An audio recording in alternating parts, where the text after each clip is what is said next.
So on the flip side, Thomas Almeida is a fighter I very much enjoy watching. I think he's had a real rough run, and I think that there's a lot of reasons for that. One is, he's an old shootbox guy, and they were notorious for banging heads and wearing himself down.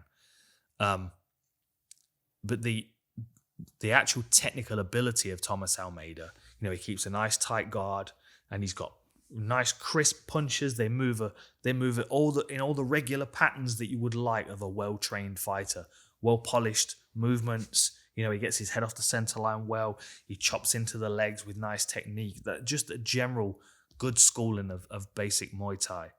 I think the thing that's worked against him is probably how he's prepared for these fights. The notorious shootbox, they wore each other out before they got to the competition oftentimes. And that's why, that filtration process being so tough, it takes a lot out of these young fighters.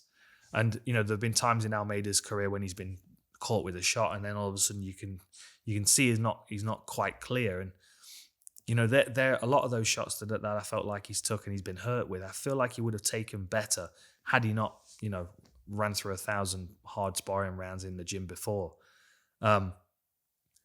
He has taken some time out, and I did think his last fight against Martinez was a good performance. It's just Martinez was a bit ahead of him on that day, and he's a good representation. Martinez is a bit between the two. Like, he's got some traditional style, he moves well, he's got good skills, but there's also a bit of a relaxed flair to his game that's reminiscent of O'Malley.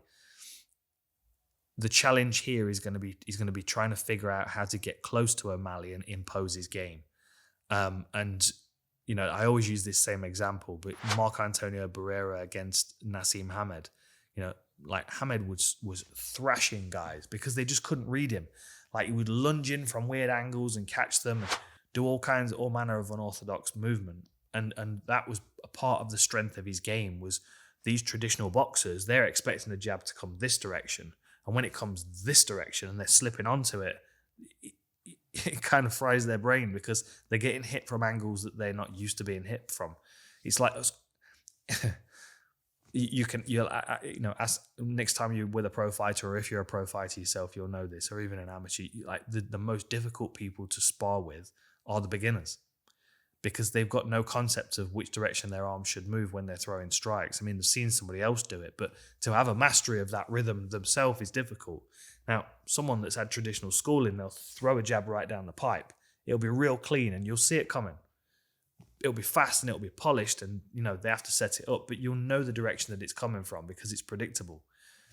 In this new wave of MMA where things come from weird angles and twisting uppercuts and that kind of stuff, someone like Thomas Almeida that's got that more traditional style, he's a bit more vulnerable to those techniques.